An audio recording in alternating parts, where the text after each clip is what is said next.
Vamos continuar nossa conversinha aí sobre ortodontia preventiva e interceptiva e hoje vou conversar um pouquinho com vocês sobre como estabilizar o parafuso expansor. Uma pergunta que eventualmente me fazem é se realmente há necessidade de estabilizar o parafuso expansor. Eu sempre respondo que sim, eu acho importante essa manobra de estabilização, porque quando a gente abre o parafuso expansor e o nosso objetivo é ganho esquelético, nosso ganho na sutura palatina mediana, em termos de ganho transversal, é 20, 30% no máximo da quantidade de abertura do parafuso expansor. Então já é um ganho muito pequeno, né, em relação à quantidade de abertura do parafuso. Então correr o risco desse parafuso eventualmente fechar, mesmo que seja de pequena magnitude, de pequena quantidade, né, eu acho arriscado, vamos dizer assim, né? Eu acho que não há necessidade de a gente correr esse risco. Por isso, a importância de estabilizar o parafuso expansor após finalizar o protocolo de ativação, certo? E como que eu faço normalmente essa estabilização? Bom, eu gosto de fazer com fio de amarrilho. E para fazer essa estabilização com fio de amarrilho, a gente vai precisar de um fio de amarrilho a Morelli, o que eu costumo utilizar, tá? Essa referência aqui vou colocar aqui no vídeo para vocês, 5501-212, é um fio de amarrilho 012, tá? 012 polegadas. Eu tenho aqui um alicate de corte de amarrilho, qualquer marca, e uma mathieu. Eu entendo que para o odontopediatra que faz ortodontia, normalmente ele não tem esse material no seu consultório, né? E acaba utilizando resina para estabilizar o parafuso expansor. Eu vou colocar para vocês uma imagem agora aqui na tela de um parafuso expansor, né? De um expansor estabilizado com resina composta. Foi colocado um pouquinho de resina composta ali e fotoativado, sem colocação de adesivo nem nada. É uma retenção mecânica da resina. Tem profissionais que gostam de fazer essa estabilização com resina acrílica.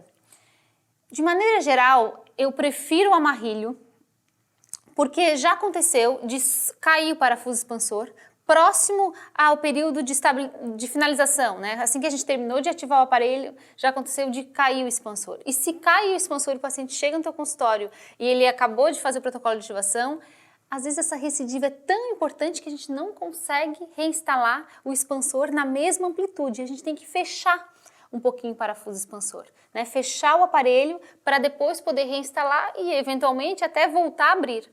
Quando a gente faz essa estabilização com resina acrílica ou mesmo com resina composta, é difícil retirar, desgastar toda aquela resina que muitas vezes ela está lá dentro, né, desse orifício do parafuso expansor, e é difícil a gente remover sem danificar o parafuso para poder fechar ele e reutilizar o mesmo aparelho, tá? Então eu entendo que é uma alternativa fácil, simples, mas eu não considero ela como a ideal.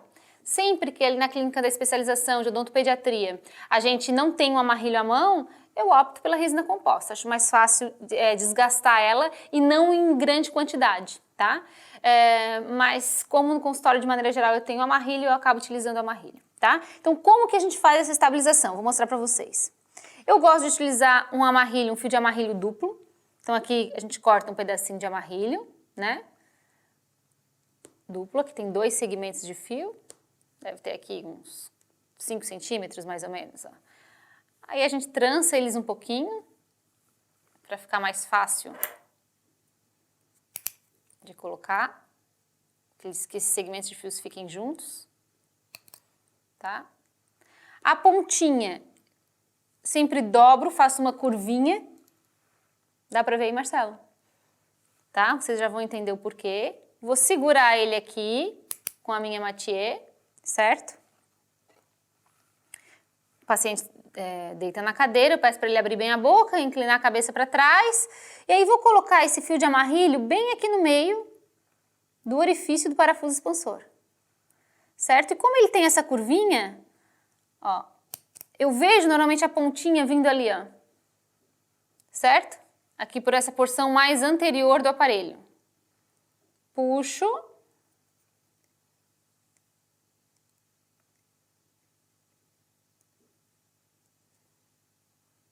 Tá? Então ele passou dentro do orifício do parafuso expansor. Foca bem aqui, Marcelo, para todo mundo conseguir visualizar bem. Passou por ali, saiu ali na frente. Depois eu pego aqui essas extremidades, vou trançar, Pego a minha mathieu, vou trançar bem. Ó. E corto. É importante aqui não cortar ele muito rente, porque a gente precisa de uma pontinha para dobrar, tá? Aí eu uso uma unha de gato, ou às vezes até a própria mathieu, e dobro a pontinha para dentro.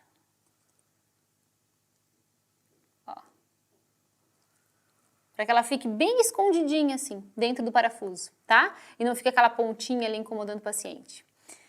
Vou colocar agora uma imagem para vocês, bem grande aqui na tela, para vocês poderem visualizar isso com mais nitidez.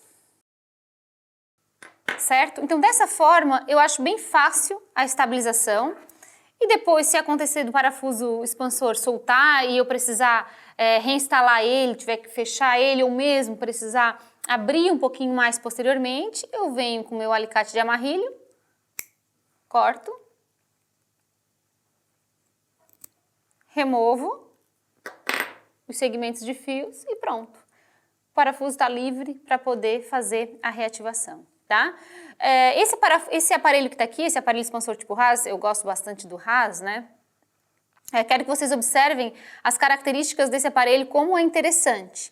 Provavelmente é um pouco diferente daqueles que vocês já visualizaram ou estão acostumados, porque nem sempre o laboratório acerta a altura do parafuso do aparelho expansor, né, do expansor tipo Haas, ou mesmo o tamanho.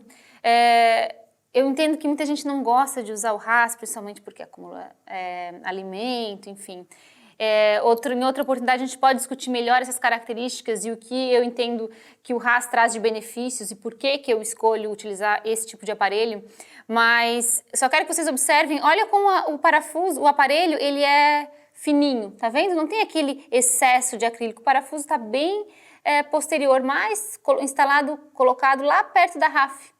Tá? Ele não está aqui em cima, o acrílico não é aquele acrílico grossão, bojudo, né? Também outra característica importante é que ele tem uma distância da margem gengival, né? Quando esse acrílico é muito próximo à margem gengival, ele acaba correndo o risco de causar isquemia. E ele também não é um aparelho muito comprido, né? No sentido antero-posterior.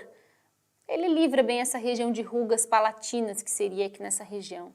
Então, gosto bastante do expansor tipo Haas, desde que seja bem confeccionado, certo? Acho que até no Instagram da academia tem um videozinho meu falando sobre isso, no YouTube também, vocês conseguem acompanhar. Então hoje era isso que eu tinha para conversar com vocês. Se vocês tiverem alguma outra sugestão de como fazer essa estabilização, mandem e-mail, contem para mim, que é bem interessante a gente trocar essa ideia. Um beijo e até mais. Tchau, tchau.